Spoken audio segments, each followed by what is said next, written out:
Wali, ada Kak Rauda Nisa, dan saya Prika Lestari. Untuk penjelasan selanjutnya akan disampaikan oleh Pak Istri.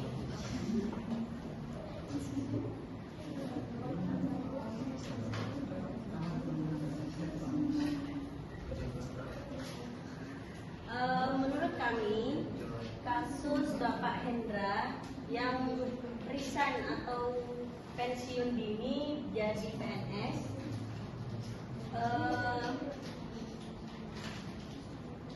keputusan Bapak Hendra ini berhenti karena beliau merasa lingkungan beliau mengajar adalah lingkungan yang toksik. Kemudian hal ini menyorot pentingnya menciptakan suasana yang positif dan mendukung bagi para guru. Tanpa dukungan yang cukup, burn out dapat terjadi yang menunjukkan kualitas pendidikan. Tapi di sini kami mungkin kami sangat menyayangkan ya dengan kasusnya Bapak Hendra ini keluar dipublikasikan ke media sosial, karena kasus Bapak Hendra ini menurut kami kurang bijaksana karena beliau juga dasarnya adalah seorang guru, yang bagaimana seorang guru itu harus bisa menyesuaikan diri di tempat bekerja, bisa beradaptasi. Jadi kita bisa belajar dari Bapak Hendra,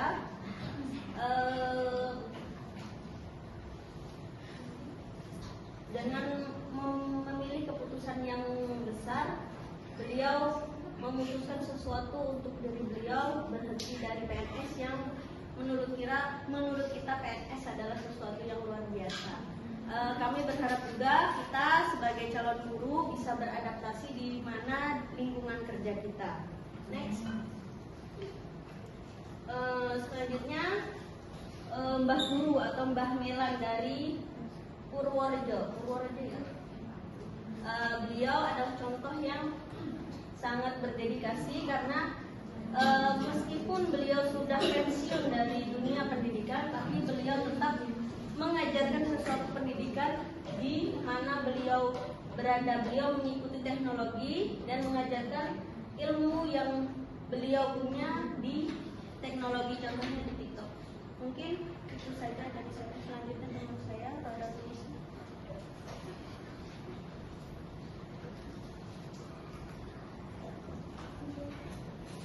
Baiklah, untuk selanjutnya pertanyaannya, apakah Anda pikir itu efektif mengajar menggunakan sosial media?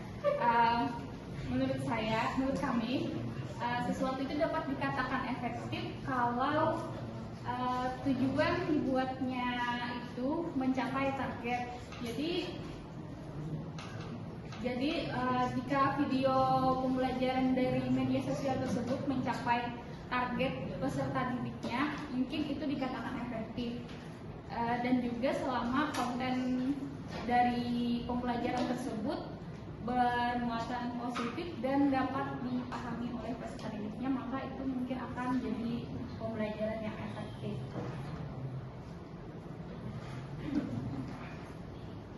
Selanjutnya,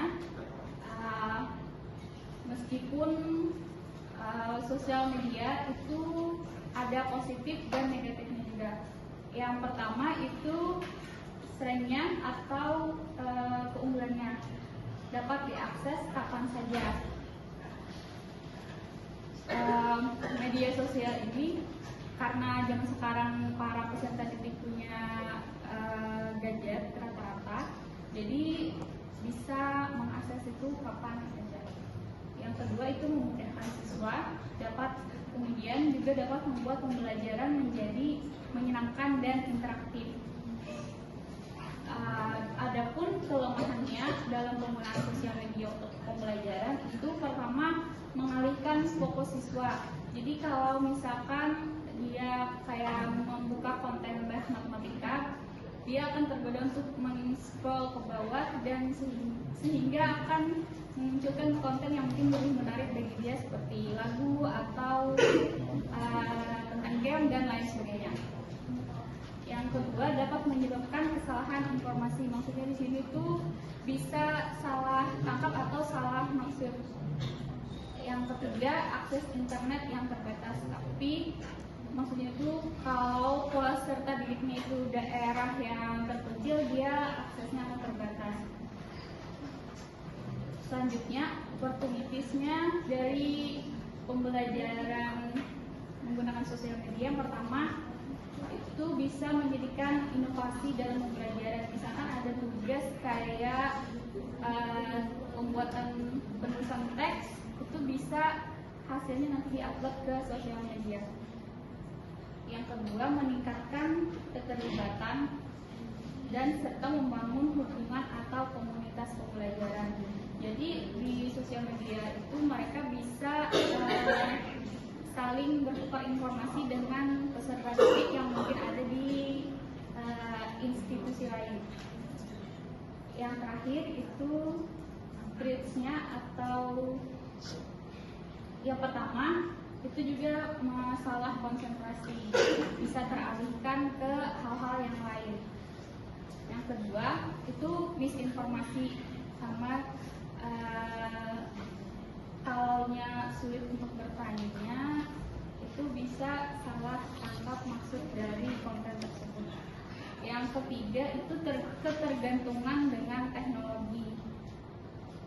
Jadi itu saja presentasi dari saya. Selanjutnya akan dilanjutkan oleh Indah. Baiklah, untuk yang selanjutnya adalah merancang pembelajaran yang menggunakan media sosial. Nah, di sini kami untuk satuan pendidikannya itu ada SMA, mata pelajaran bahasa Inggris, dan untuk materinya itu record text, khususnya biografi. Untuk fase dan kelas itu fase A dan kelas 10. Untuk elemen capaian pembelajaran yaitu adalah writing and presenting. Nah, untuk tujuan pembelajarannya adalah peserta didik mampu membuat konteks biografi sesuai nama struktur teks tentang pahlawan dari Kalimantan Selatan yang terdapat melalui media sosial Instagram. Nah, di sini ada pun pertanyaan selanjutnya, ada 3 pertanyaan. Next. Nah, untuk kegiatan awal, guru mengucapkan salam dan tegur sapa, guru membuka pengajaran dengan berdoa, kemudian guru memberikan pertanyaan tematik, dan guru menyampaikan topik dan tujuan pembelajaran yang akan diajarkan pada pertemuan. Kemudian, next, ada kegiatan didik. Di sini guru memberikan pertanyaan kepada peserta didik mengenai apa sih itu recon text dan juga apa saja sih jenis-jenis dari recon text tersebut.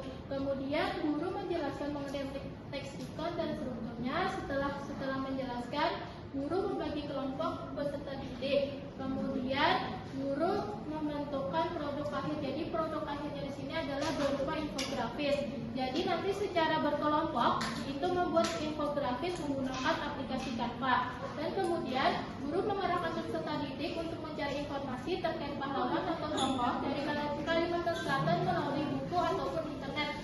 Jadi sebelum mereka membuat infografis, mereka itu mencari dulu informasi tentang pahlawan atau tokoh dari Kalimantan Selatan. Next. Kemudian guru memantau perkembangan proyek peserta didik secara berkala, guru memfasilitasi peserta didik, kemudian guru dan peserta didik memberikan tanggapan terkait proyek yang sudah dikumpulkan, dan guru menilai hasil proyek peserta didik. Jadi nanti untuk pengumpulannya itu sendiri adalah menggunakan akun Instagram kelas yang dimana setiap kelompok itu mengupload infografis tadi, kemudian captionnya itu diisi dengan nama kelompok dan nama tokoh yang mereka gunakan. Untuk kegiatan penutup yaitu peserta didik dan guru menyimpulkan pembelajaran dan guru menutup kelas. Sekian dari kami, terima kasih. Wassalamualaikum warahmatullahi wabarakatuh.